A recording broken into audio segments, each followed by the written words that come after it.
Her grandmother was Margaret Pole, Countess of Salisbury, and she was beheaded. Her father was Henry Pole, Baron Montague, and he was executed. Her uncle, Cardinal Reginald Pole, was exiled, his name a forbidden word in the Tudor court, and yet Katherine Pole not only survived, but she outlived every one of these people and became the matriarch of a powerful Tudor dynasty. So why is her story so often forgotten? It's because she didn't become a victim or a martyr. Instead, she chose a path of remarkable caution and strategic alliance, one that allowed her family line to thrive while the rest of her relatives fell to the Tudor purge. This is the story of Katherine Pole, the Tudor survivor. Hello, friend. Welcome back to the YouTube channel for the Renaissance English History Podcast. I am your host, Heather. I've been podcasting on Tudor England since 2009 with my show, which makes it the original Tudor History Podcast. I am, as always, delighted that you are here with me to talk about a story we don't often talk about, and that is Pole families who managed to survive the Tudor court. Let's dig in. Born around 1511, Catherine was a member of a family that was, to put it mildly, a massive problem for Henry VIII. Her lineage was a living, breathing threat to his throne. So let's talk about it. Her grandmother was Margaret Pole. Margaret Pole was the daughter of the Duke of Clarence. He was the brother of Edward IV. He was the brother who had plotted against Edward IV and supposedly been executed in a vat of wine. This meant that Catherine had Plantagenet blood flowing in her veins. The Duke of Clarence also had a son, Edward Plantagenet. He was the 17th Earl of Warwick. He was executed in 1499. He had been put in the Tower after Henry Tudor took the throne. Then he was executed. It was apparently part of the contract with Ferdinand and Isabella that before Catherine of Aragon would come over, they wanted to make sure that any other potential claimants were neutralized. And so young Edward, son of the Duke of Clarence, was executed for treason. That left his daughter, Margaret, and Catherine was the granddaughter of Margaret. Catherine's family wasn't just old money. The Poles and their close relatives were a family in constant suspicion, and that suspicion came to a head in 1538 with the Exeter conspiracy. This was a supposed plot to overthrow Henry and put a Plantagenet on the throne. The man at the center of the storm was Catherine's father, Henry Pole, who was accused of high treason. The specific charge? Corresponding with his exiled brother, Cardinal Reginald Pole, who was a sworn enemy of the king and was living in Italy. He was the one, of course, who wrote a famous tract against the marriage with Anne Boleyn, and he was living in Italy at the time and a couple other places on the continent, mainly trying to stay a few steps ahead of Cromwell and Cromwell's henchmen who were trying desperately to find him and neutralize him. So this conspiracy was pretty flimsy, but the outcome was incredibly real. Her father was executed along with a number of their relatives, and her grandmother, the aged Countess of Salisbury, was horrifically put to death in 1541. Reportedly refusing to lay her head on the block. The henchmen apparently had to chase her, and it was very grisly. The Tudor purge had begun, and the very existence of Katherine Pole was suddenly very, very risky. So how did she survive? Well, she married, not into the royal family or a rival court faction, but into a family with a very different kind of power. In 1532, Catherine married Francis Hastings, the second Earl of Huntingdon. The Hastings family was a deeply rooted and powerful force in the Tudor court politics, known for their unwavering loyalty and shrewd service to the crown. While they too had a bit of Yorkist ancestry, their power was not a threat to Henry, but a strategic tool for him. When Catherine married Francis, she became the Countess of Huntingdon and, in a single move, became a key dynastic link between the dangerous Old World Plantagenets and the rising Tudor loyalists. Together, they had a massive family, at least 11 children.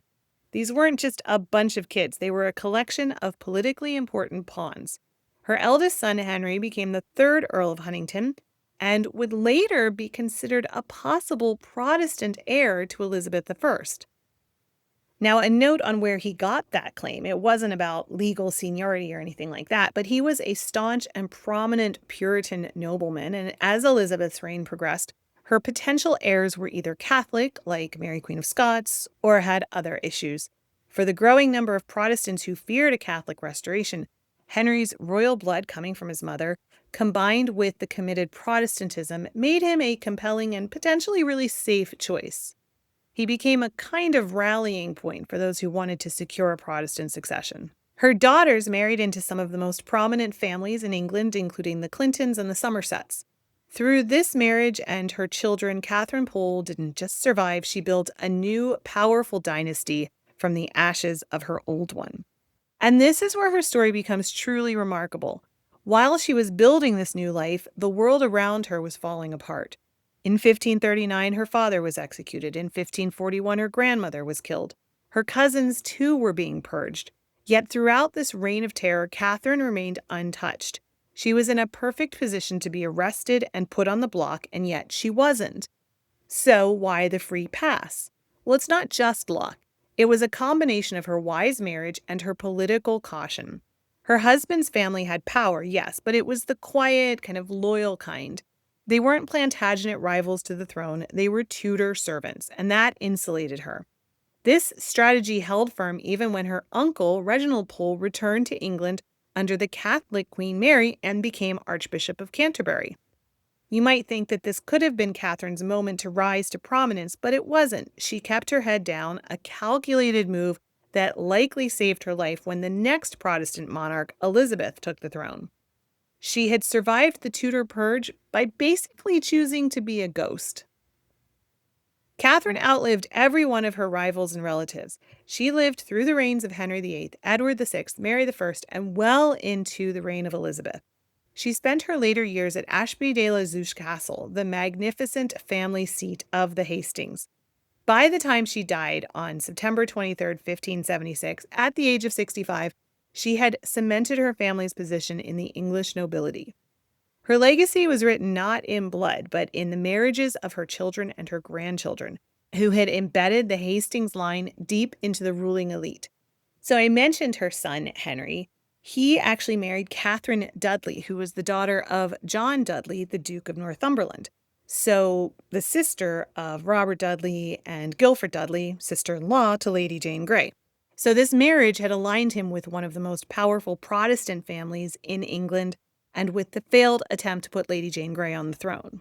Now, he married Catherine Dudley in May of 1553, May 25th, 1553. This was part of the spectacular triple wedding arranged by Catherine's father, the Duke of Northumberland. On that same day, Jane Grey married one of Northumberland's other sons, Guilford Dudley. The third marriage in that triple wedding was Lady Catherine Grey. We hear about Lady Catherine Grey because later on she would marry Edward Seymour without Elizabeth's approval and be in the Tower, and it was like a whole thing. I did a video, all of that. But in this triple wedding, we have Guilford Dudley marrying Lady Jane Grey. We have Catherine Dudley marrying Henry Hastings, son of Katherine Pole.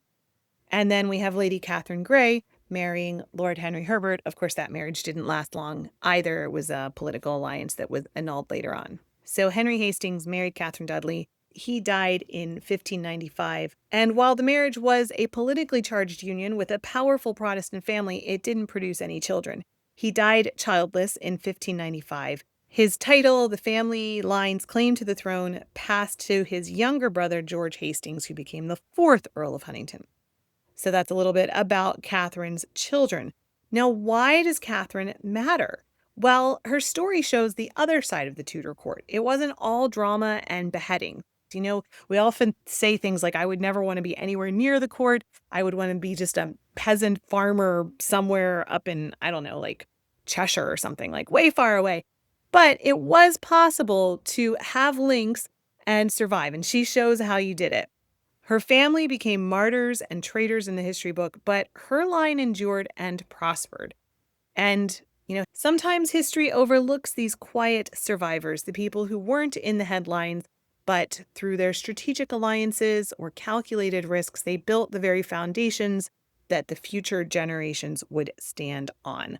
Without her, one of the most remarkable stories of Tudor survival might have been lost. So there we go, a little bit on Katherine Pole, the Tudor survivor. I hope you enjoyed that. If you did, I sure would appreciate a press of that like button. You can also leave me a comment wherever you are listening to this. And I hope I earned your subscription to my channel or my podcast if I don't already have it. All of that helps to feed the algorithm and get our content to more people. Thank you so much for being here, my friend. Remember, you're deeply loved. I am so glad I share the planet with you. I'm so grateful that we got to spend this time together talking about Tudor history. One of my favorite things to do, and I think one of your favorite things to do because you are here. All right, my friend, I will be back tomorrow with a full podcast episode. I'll speak with you soon. Bye-bye.